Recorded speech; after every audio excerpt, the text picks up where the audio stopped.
DCC treasurer NM വിജയന്റെ ആത്മഹത്യയും അനുബന്ധ കേസുകളും ക്രൈംബ്രാഞ്ച് അന്വേഷിക്കും. ഇത് സംബന്ധിച്ച് സർക്കാർ ഉത്തരവിറക്കി. അതേസമയം IC ബാലകൃഷ്ണന്റെ മുൻകൂർ ജാമ്യാപേക്ഷയിൽ കൽപ്പറ്റ പ്രിൻസിപ്പൽ സെഷൻസ് കോടതിയിൽ വാദം തുടങ്ങി. ദീപക് മോഹനുണ്ട് വിശദാംശങ്ങളുമായി.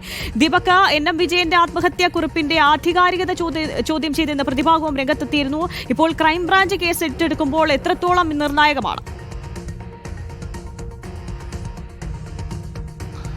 Arya, Wayanad DCC treasurer NM വിജയന്റെ ആത്മഹത്യയും ബന്ധപ്പെട്ടാണ് ഇപ്പോൾ ക്രൈംബ്രാഞ്ച് കേസ് ഏറ്റെടുത്തിരിക്കുന്നത്. നേരത്തെ ഈ ആത്മഹത്യാക്കുറിപ്പൊക്കെ പുറത്തു വന്നിരുന്നു.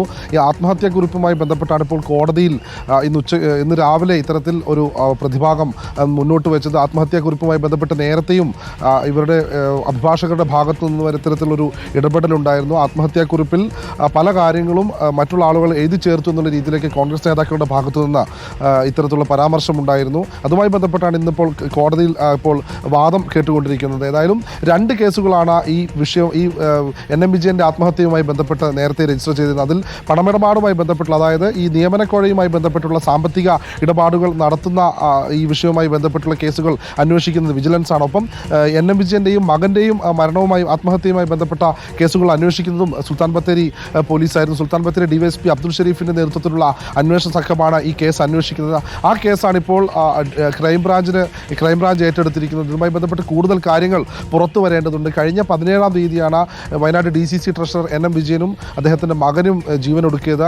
അവർ വിഷം കഴിച്ച് ആത്മഹത്യ ചെയ്യുകയായിരുന്നു. പിന്നീട് അതിനുശേഷമാണ് ഈ ആത്മഹത്യാക്കുറിപ്പ് അടക്കം പുറത്തു വന്നത്.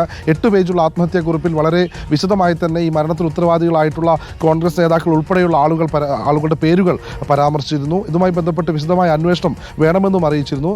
ഏതായാലും ഇപ്പോൾ ഈ DCC ട്രഷറർ NM വിജയന്റെ മരണവുമായി ബന്ധപ്പെട്ട് ക്രൈംബ്രാഞ്ചാണ് ഇപ്പോൾ കേസ് ഏറ്റെടുത്തിരിക്കുന്നത്. വിശദമായ അന്വേഷണം ഈ 2 കേസുകളിലും, അതായത് സാമ്പത്തിക ഇടപാടുമായി ബന്ധപ്പെട്ട വിജിലൻസ് അന്വേഷിക്കുന്ന കേസിലും, ഒപ്പം NM വിജയന്റെയും മകന്റെയും ആത്മഹത്യയുമായി ബന്ധപ്പെട്ട കേസിലാണ് ഇപ്പോൾ വിജിലൻസ് കേസ് ഇപ്പോൾ അന്വേഷണം ഏറ്റെടുത്തിരിക്കുന്നത്. ആര്യ, ഓക്കെ, വ്യക്തമാണ്. സാമ്പത്തിക ഇടപാടുകളിലുള്ള കേസ് അന്വേഷണം ഉൾപ്പെടെ വിജിലൻസ് ഏറ്റെടുത്തിരിക്കുകയാണ്. ദീപക് മോഹനാണ് വിശദാംശങ്ങൾ നൽകിയത്.